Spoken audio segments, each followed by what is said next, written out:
this week, I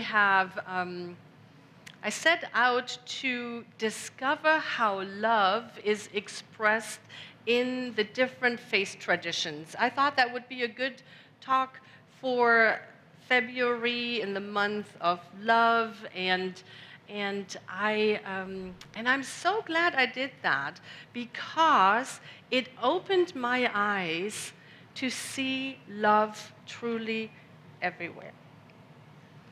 And so I am going to share just ways how it has touched my heart this week, and I'm going to bring in a couple of the faith traditions and how they are holding this idea of love, because it is at the very center of all of the faith traditions.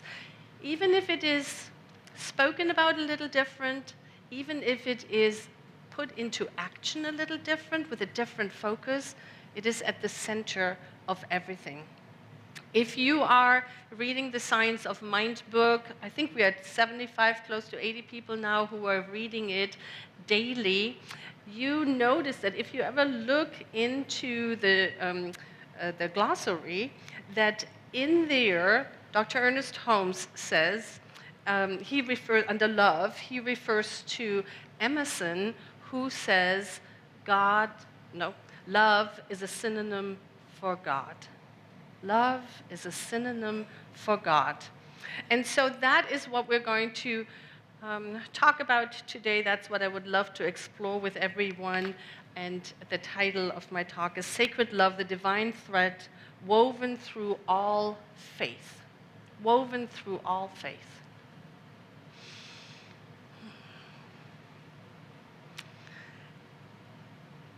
This morning, I was thinking about the poet Rumi. Rumi is he's a 13th century poet, and he was a devoted Muslim. And he took his faith and he created beautiful, beautiful poems. Many of us have been inspired by Rumi over the years. And the one that came up for me this morning is the poem that says, "Your task is not to seek for love, but merely to seek and find all the barriers within yourself that you have built against it." That you have built against it. And when I connected with that poem, I have been part of the New Vision Center for close to 20 years now. And at the very center of this center is the quality of love, right? Our vision statement used to be, "Love awakens hearts and transforms lives." Now it is, "Revealing the power of love." Yes, wonderful. Very good. And so I was like, oh, I don't think I have any barriers to love. I don't think so.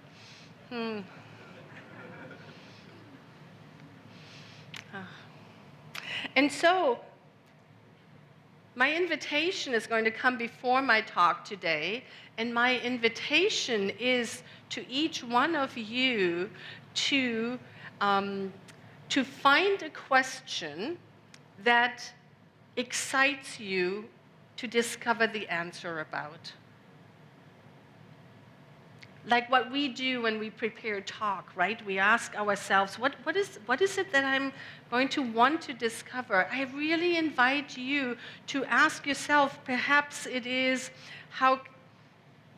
it could be, how is love expressed differently in different faith traditions? Or how could I notice love every day in different ways?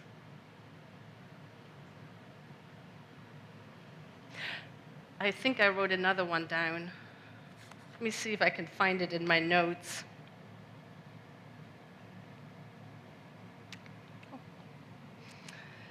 What unique ways do I see the power of love in this experience? What unique ways do I see the power of love revealed here, now? Whatever your question is, whatever gets you excited, what happens, and this is what happened to me this week, it was like blinders were removed. Everywhere I looked, I saw things happening, and I saw them through this lens of love. And it is a fantastic experience that I would want for you to have as well. You know, I was looking at the walk of peace, the monks. Who has heard about this walk of peace that's going on, right? Yeah, about half of the people. So there are these, it started off with 24 monks that started walking on the 28th of October. Now let's take a moment and think back. Where were you on the 28th of October? And imagine to walk since then every day, all day long. You know, I was thinking of how was that meeting when maybe one of the Buddhist monks said, what do you all think about we walk for 2,300 miles to promote peace, to show people loving kindness, even when we are tired? Not to demonstrate against anything, but to hold peace as possible, as being possible as we walk from Texas all the way to Washington, D.C. 2,300 miles. They did not go the direct route. And then I asked myself, well, if we would decide, if this would be the Sunday where I said, what do you think? Shall we walk? From Phoenix, that would be a direct line to Toronto, Canada. If we would go south, we would be in Ecuador. If we would go north, we would be at the Arctic Circle. Wow, that makes it real, doesn't it? That makes it real. Now, of course, one could say, yes, and they are being so welcomed. There are thousands of people lining the streets. The officials of these small towns that they are walking through are welcoming them. I'm sure they made arrangements for a bed to sleep in at night and to be well fed. But you know, that is not how it started. There was no media coverage when this walk started. As a matter of fact, there was an accident because they were just walking on the side and somebody didn't see them. And there was an accident. But they kept going. They kept going and going. And they're expected to reach Washington, D.C., I want to say next week. Tuesday, thank you. Thank you. On Tuesday, they're going to be, it's Fat Tuesday. Next Tuesday is Fat Tuesday. They're going to be in Washington, D.C. Now there is great media coverage. Now, I am not going to ask us to walk 2,300 miles. I am going to ask us, if you would walk, what would you walk for? Take a moment. Find that answer for yourself. What would you walk for? Maybe to honor someone, a beloved, for peace. Maybe you would walk to remember your wholeness, your divinity. Maybe you would walk to get back in contact with nature in a very, very intimate way.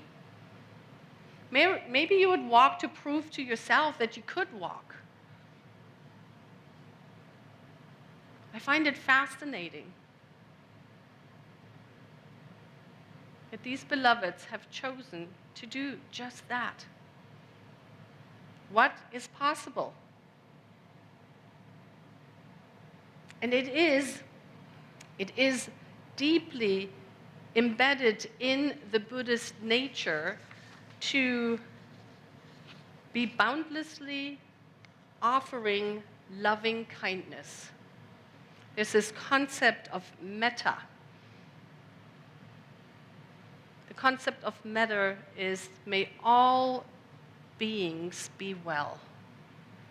May all beings be well. For me, it always feels like the I is taken out of that. There's no I in that. There's just we. There's just the collective. There's just the betterment of everyone. And then this week, I watched the openings of the 25th Winter Olympics in northern Italy. What a display of people choosing to give their all in love to their sport, to their calling. And I was really touched by how the announcers at the ceremony acknowledged the thousands of volunteers, the thousands of people who have traveled on their own dime to serve and to be there and to support all the athletes and the people around, the coaches and everyone. And it made me think of our sacred service teams here at New Vision Center. How so many come to be of service, to give in love. And so I asked myself,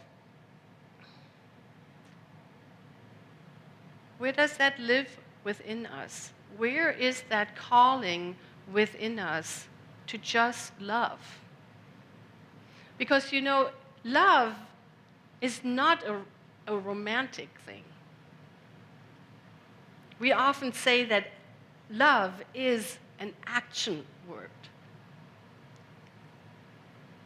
How can I reveal the power of love here, now?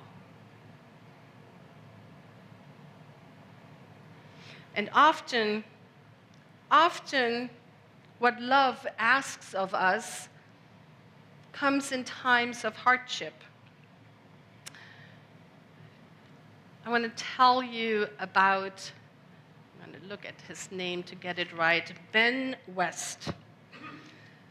Ben West's brother, Sam, took his life in 2018. And Ben launched The Reason to Stay. The Reason to Stay is a website where anybody can go, and when you get to this website, there's a letter that is written by somebody to offer a reason to stay. To date, 739,782 letters have been delivered to people who visit the site.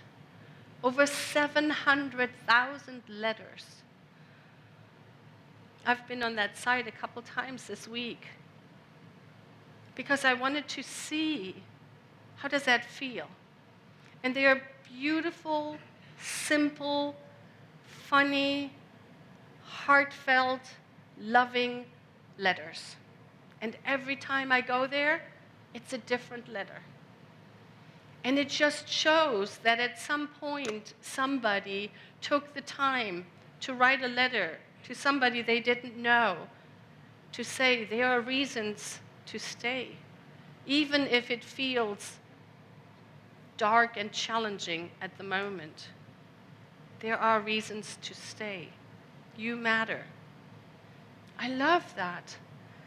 I love to see what is possible. All of these things are just a seed, just a thought that somebody had and then was willing to put it into action. And so my question to all of us is, what is the seed that you want to put into action? That you want to put into the soil? That beautiful middle part of our teaching symbol that simply says, yes, yes, that is willing to receive it. What are you willing to place into it?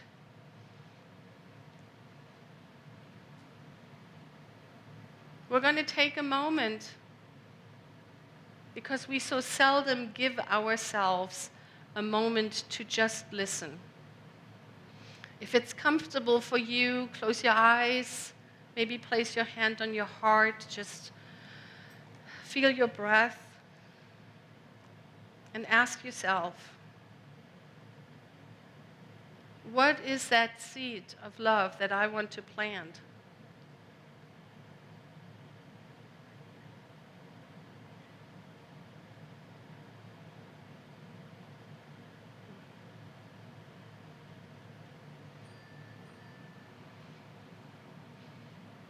And come back and see your own willingness to move it forward.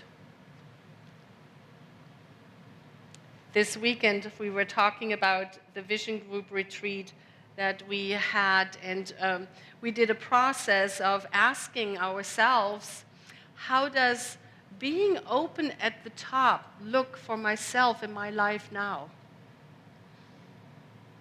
That is the annual theme that we are using this year. Being open at the top, what does that mean? How do I want to expand? And then we broadened that question to include the New Vision Center. What do we see at the New Vision Center? What does being open at the top can look like?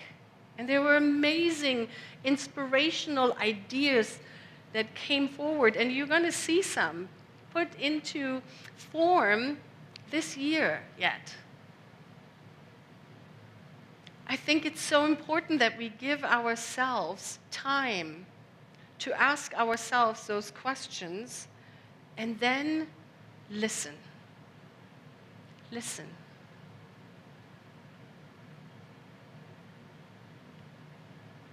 The benefit of a community such as the New Vision Center, people who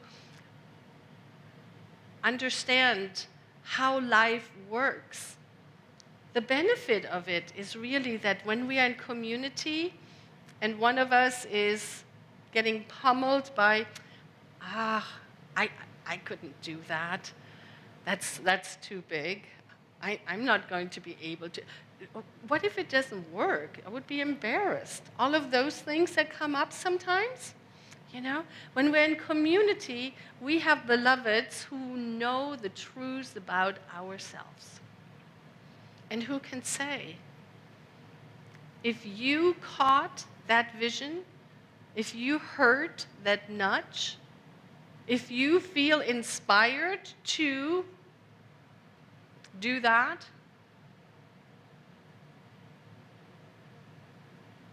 the resources fall into place, because we are not hearing an inspiration that we are not also given dominion to fulfill it. I wonder if that monk who came up with the idea to walk for 2,300 miles felt the same way.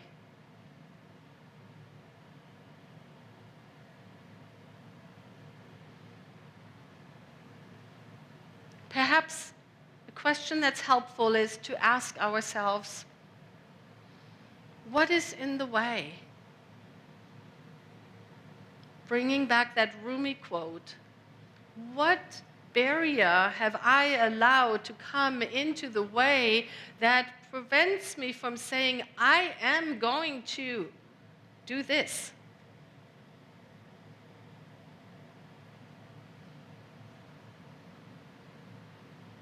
Such good things to contemplate.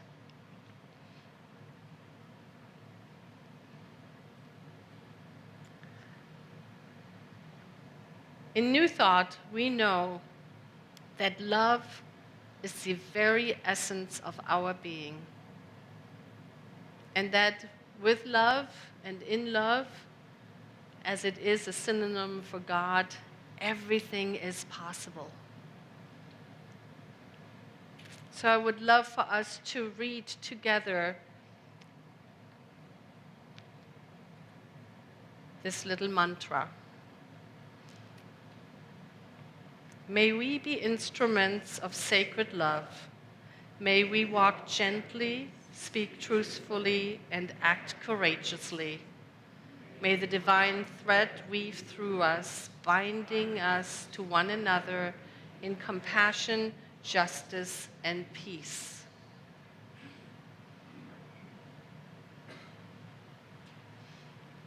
May we be instruments of sacred love. And I love that whatever our faith tradition is, that we can be that, right? We can be it. All it takes is a willingness to say yes. And we're going to do that together right now. I'm inviting you to close your eyes as I'm going to speak a spiritual mind treatment, our form of affirmative prayer. And so I invite you to bring to your heart space whatever inkling you had that is yours to do, that is yours to reveal love, that is yours to bring that seed, that idea into form, and just hold it in your heart. As we recognize the allness of life, as we recognize that all is God and God is all, that in this infinite universe, the divine is everywhere present, that there is no place where it is not. We feel it with every cell of our being as love, as peace, as harmony, as joy, as possibility and abundance.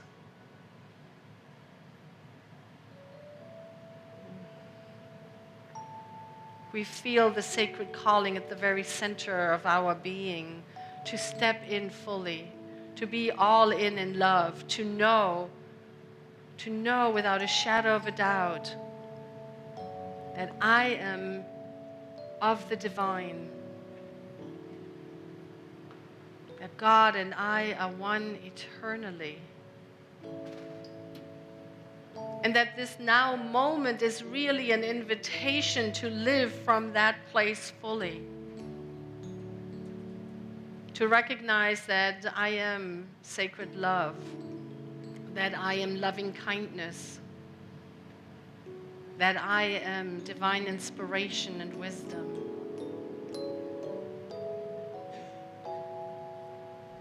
And so I speak a word for all of the beloveds within the sound of my voice, for the nurturing of that seed, for the blossoming of whatever one is called to do, however one is called to show up in this world, for the betterment of themselves, for those around them, and for the world at large. How grateful, grateful, grateful I am to know that there are truly no limitations. The infinite is just waiting on our impress. And so it is with a grateful heart that I know that these ripples are rippling out into the world, touching individual lives and transforming hearts, wherever they roam. And so it is with a grateful heart that I simply let this prayer go. I place it into the universal law, the law that always says yes. It is already done, my beloved. We let it be. And together we know this truth as we say, and so it is.